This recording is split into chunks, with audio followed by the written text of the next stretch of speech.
বাজারের কিনা শুকনো চালের গুঁড়া দিয়ে আজকে আমি তৈরি করব ভাপা পিঠা, তাও আবার মাত্র 10 মিনিটে। আসসালামু আলাইকুম everyone, welcome to Afsara's mini kitchen.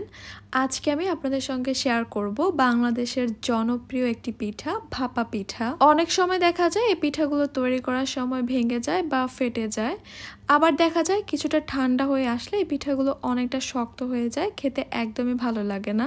আজকে আমি পারফেক্ট ভাপা পিঠার তৈরি করার সকল রকমের টিপস আর ট্রিক্স সহকারে এই রেসিপিটি শেয়ার করব, যেন পিঠাগুলো ঠান্ডা হয়ে যাওয়ার পরেও সফট থাকে আর তৈরি করার সময় যেন এগুলো ভেঙে না যায়। প্রথমে একটা মিক্সিং বোলে আমি নিয়ে নিচ্ছি 3 কাপ শুকনো চালের গুঁড়া। বাজারে যে চালের গুঁড়াটা কিনতে পাওয়া যায় আমি এখানে সেই চালের গুঁড়াটাই নিয়েছি।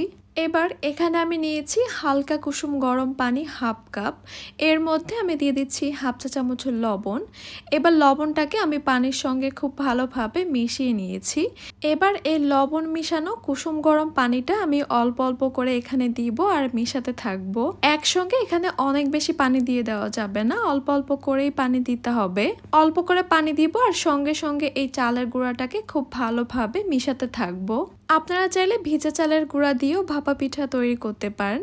ভিজা চালের জন্য পানির পরিমাণটা কম দিতে হবে আর শুকনো চালের জন্য পানির পরিমাণটা বেশি দিতে হবে। চালের এই গুঁড়াটা রেডি করার সময় পানির পরিমাণটা কিন্তু খুবই ইম্পর্টেন্ট।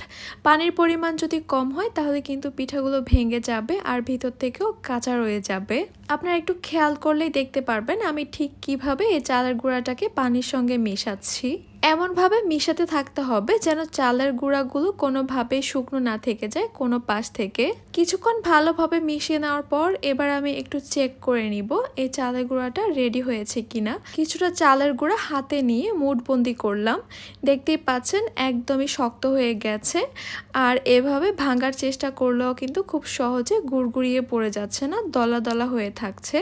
তার মানে কিন্তু আমাদের এই চালের গুঁড়াটা রেডি হয়ে গেছে। আমি এখানে হাফ কাপ পানি নিয়েছি, সবটুকু পানি লেগেছে, তবে আপনাদের পানির পরিমাণটা আরও কম বা বেশি লাগতে পারে।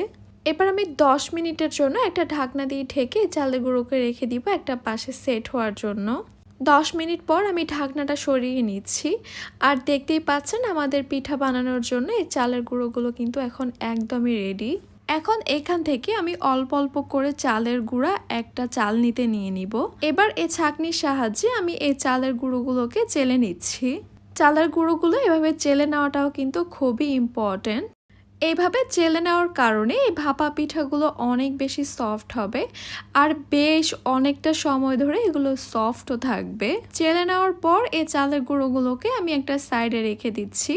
আর এখানে দেখতেই পাচ্ছেন আমি একটা পাতলা কাপড় নিয়েছি আর এই কাপড়টাকে আমি পানিতে ভিজিয়ে ভালোভাবে নিংড়িয়ে নিচ্ছি। পিঠা বানানোর সব কাজ মোটামুটি শেষ, এবার পিঠাগুলোকে সাজানোর পালা। আজকের পিঠাগুলো তৈরি করার জন্য আমি এখানে একটা ছোট্ট স্টিলের বাটি নিয়ে নিয়েছি। বাজারে কিন্তু আপনারা ভাপা পিঠা তৈরি করার বিভিন্ন রকমের সাজ পেয়ে যাবেন, আপনারা চাইলে সেগুলো ব্যবহার করতে পারেন। আমি প্রথমে এই বাটিটার মধ্যে সামান্য চালের গুঁড়া দিয়ে ঝেড়ে ফেলে দিয়েছি, এতে করে পিঠাগুলো খুব সহজে এই বাটিটা থেকে বের হয়ে আসবে। এরপর তৈরি করে রাখা চালের গুঁড়াটা এখানে দিয়ে দিয়েছি অর্ধেকটা পরিমাণ। হালকা হাতে চালের গুঁড়াগুলোকে আমি একটু চেপে দিচ্ছি, এগুলোকে খুব বেশি জোরে জোরে চেপে বসানো যাবে না। এরপর দিয়ে দিচ্ছি এখানে আমি খেজুরের গুড়টাকে আপনারা চাইলে একটা গ্রেটার দিয়ে গ্রেট করে নিতে পারেন অথবা একটা নাইফ দিয়ে ছোট ছোট টুকরো করে নিতে পারেন।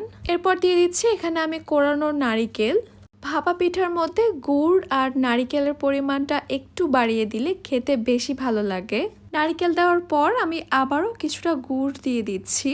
এবার এখানে আমি আবারও তৈরি করে রাখা চালের গুঁড়াটা দিয়ে দিব আর দিয়ে এগুলোকে আমি ঢেকে দিব। হালকা হাতে এগুলোকে আমি একটু প্রেস করে দিচ্ছি। এরপর এক্সট্রা যে চালের গুঁড়াটা থাকবে সেটা ফেলে দিচ্ছি। আগে থেকে ভিজিয়ে নিংড়ে নাও পাতলা কাপড়টা দিয়ে আমি এইভাবে ঢেকে দিব। এরপর এগুলোকে আমি একটু মুড়িয়ে নিচ্ছি নিচ থেকে। পিঠাগুলোকে ভাপে দেওয়ার জন্য আমি এইরকম একটা ছাঁকনি নিয়েছি আর আমার মনে হয় এরকম ছাঁকনিগুলো আমাদের সবার বাসায় কম বেশি থাকে। থাকে। একটা প্যানে আমি আগে থেকেই পরিমাণ মতো কিছুটা পানি ফুটতে দিয়েছি। কাপড়টা সরিয়ে বাটিটার মধ্যে হালকাভাবে ট্যাপ করলে খুব সুন্দরভাবে কিন্তু পিঠাটা খুলে আসবে। এরপর আমি আবারও কাপড়ে মুড়িয়ে একটা ঢাকনা দিয়ে ঢেকে দিব। প্রায় 2 মিনিটের মতো আমি একটা পিঠাকে ভাপে দিব। 2 মিনিট পর আমি ঢাকনাটা তুলে নিয়েছি আর এই পিঠাটাকে চুলা থেকে নামিয়ে নিব। যেহেতু এই পিঠাগুলো সাইজের দিক থেকে ছোটও না আবার বড়ও না, তাই 2 মিনিটের বেশি সময় লাগবে না পিঠাটা হতে। আরেকটা পিঠা ভাপে দেওয়ার আগে কিন্তু অবশ্যই পানিটা চেক করে নিতে হবে। পানিটা যদি কমে যায় তাহলে কিন্তু আবারও পানি দিয়ে দিতে হবে। আর এই পিঠা ঢাকার কাপড়টাকে প্রতিবার পিঠা তোলার পরে একবার করে ভিজিয়ে নিতে হবে আর পানিটা চিপে নিংড়ে নিতে হবে। এরই মধ্যে আমি আর একটা পিঠা সাজিয়ে কিন্তু ভাপে দিয়ে দিলাম। একটা পিঠা আমি আপনাদেরকে দেখিয়ে দিচ্ছি। দেখতেই পাচ্ছেন কোনো রকমের ফাটল নেই বা ভেঙে যাওয়ারও কিন্তু কোনো চান্স নেই।